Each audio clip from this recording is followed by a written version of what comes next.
कितनी प्यारी लगती है ये धुन ना। ये लव यू ज़िंदगी करके एक सॉन्ग है, उसकी धुन है। सच में हमें जीवन से इतना ही प्यार करना चाहिए। जीवन जो कुछ भी खट्टा, मीठा या फिर उतार-चढ़ाव भरा हो, उसे हँसकर स्वीकार कर लेना ही हमारे जीवन की सबसे बड़ी सच्चाई होती है। हम निराश होते हैं, हताश होते हैं, लेकिन देखिए, अगर हम लगे रहते हैं, तो फिर हम आगे ज़रूर बढ़ते हैं और जीवन का काम ही आगे बढ़ना है। और अगर हम जीवन की इस सच्चाई को स्वीकार कर लेते हैं कि ये कभी खट्टा होगा, कभी मीठा होगा, कभी इसमें उतार होगा, कभी चढ़ाव होगा, तो फिर जीवन कहीं ज़्यादा आसान हो जाता है। नमस्कार दोस्तों, मैं हूँ आलोक, स्वागत है आप सभी का आप सभी के अपने ही चैनल आलोक्स ब्लॉग पर। दोस्तों, आज की ये जो वीडियो होने वाली है, ये आपके लिए काफ़ी कारगर होगी क्योंकि इस बार मैंने एक एक्सपीरियंस गेन किया है, जो आप लोगों के साथ शेयर करना बहुत ज़्यादा ज़रूरी है। एक्सपीरियंस क्या है? वो ये है कि गार्डनिंग के बजट को कैसे हम सीमित रख सकते हैं, वो मैं आप लोगों के साथ इस वीडियो में शेयर करूँगा। तो बिना देरी किए हुए चलते हैं, वीडियो को अपने स्टार्ट करते हैं। एक-एक चीज़ें जो हैं वो आप लोगों के साथ शेयर करते हैं। यहाँ पर मेरे पास जो विंटर फ्लावरिंग प्लांट मैंने रिपोर्ट किए थे, उनकी गुड़ाई का काम मैं कर रहा हूँ।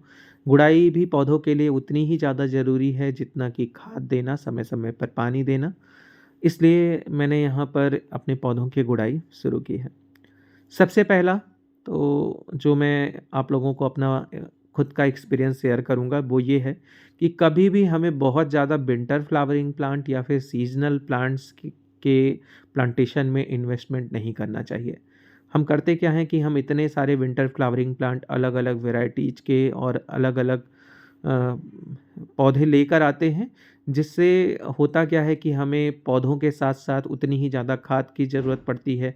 समय-समय पर उनके मेंटेनेंस के लिए, उनकी फ्लावरिंग मेंटेनेंस के लिए उनको फिर से खाद देनी पड़ती है और इस चक्कर में काफ़ी ज़्यादा पैसे लग जाते हैं। सबसे पहला तो उनकी खरीदारी में ही ज़्यादा पैसे लगते हैं। तो जो काम आपको करना है कि कम से कम विंटर फ्लावरिंग या सीज़नल प्लांट अपने गार्डन के अंदर रखिए। परमानेंट प्लांट्स ज़्यादा रखिए। परमानेंट प्लांट्स अगर एक बार आएँगे आपके गार्डन के अंदर तो वो सालों-साल चलते हैं और उनकी कटिंग्स वगैरह लगाकर आप उनके ढेर सारे नए पौधे भी बना सकते हैं। इसी वजह से मैंने इस बार इंडोर प्लांट पर कंसंट्रेट किया। मेरे पास जो परमानेंट प्लांट टेरेस पर रखे हुए थे, मैंने उन पर ज़्यादा कंसंट्रेट किया। मैंने नए विंटर फ्लावरिंग प्लांट्स नहीं खरीदे। थोड़े बहुत सीड मैंने गोविंद जी से लिए थे और उन्हीं के जो सीड्स जर्मिनेट हुए उन्हीं को मैंने रिपोर्ट कर लिया है। कुछ में फ्लावरिंग हो रही है, कुछ में आने वाले समय में आपको फ्लावरिंग देखने को मिलेगी। तो इस समय मैंने सबसे ज़्यादा अपने मन पे काबू कर रखा है। मैं नर्सरी बिल्कुल भी नहीं गया। अगर मैं नर्सरी जाता तो मैं ढेर सारे पौधे ज़रूर खरीद कर ले आता। इसी वजह से मैंने नर्सरी ना जाना ठीक समझा। दूसरी चीज़, अगर हम पौधे कम खरीदेंगे तो हमको पॉट्स की भी ज़रूरत कम पड़ेगी। मेरे पास ये जो पुराने पॉट्स आप लोग देख रहे हैं, यही अभी बहुत ज़्यादा खाली पड़े हुए हैं। मतलब कम से कम कुछ नहीं तो 50 गमले मेरे पास ऐसे होंगे जिनके अंदर कुछ नहीं लगा है, उसको मैंने ऐसे ही खाली निकाल कर रखा हुआ है। क्योंकि विंटर फ्लावरिंग प्लांट्स ही मेरे पास ज़्यादा हो जाते थे हर साल और उन्हीं से मेरे सारे गमले भरे होते थे और इतनी केयर करनी पड़ती थी उनकी कि इस चक्कर में मेरे परमानेंट प्लांट्स ख़राब होते थे, उन पर मैं बिल्कुल भी ध्यान नहीं दे पाता था। तो मैंने इस बार यही रेज़ोल्यूशन लिया कि इस बार मैं कोई नए पौधे नहीं खरीदूँगा। अगर नए पौधे नहीं खरीदूँगा तो नए गमले भी नहीं खरीदने पड़ेंगे। तो ये चीज़ आपको समझ में आ रही होगी। चलिए, आपको विंटर फ्लावरिंग प्लांट पसंद है तो जाइए कम से कम 2 पौधे जैसे पिटूनिया के ले लिए, 2 गजानिया के ले लिए। ऐसे-ऐसे 2-2 पौधे करके आप 8-10 गमले बना लीजिए और उन्हीं की केयर कीजिए। बाकी गार्डन के अंदर जो परमानेंट प्लांट्स हैं, अगर उनका ध्यान नहीं देंगे तो फिर ये सीज़नल प्लांट एक सीज़न के बाद आकर चले जाते हैं। तो फिर आपको ये लगता है कि मेरे पास जो है वो पौधे ही नहीं हैं। तो अगर आप पौधे कम खरीदेंगे तो आपको गमलों को भी खरीदने की कम ज़रूरत पड़ेगी। तीसरी चीज़ जो मैंने इस बार आज़माई, वेस्ट मटेरियल का यूज़। वो लगभग मैं तो हमेशा करता ही रहता हूँ।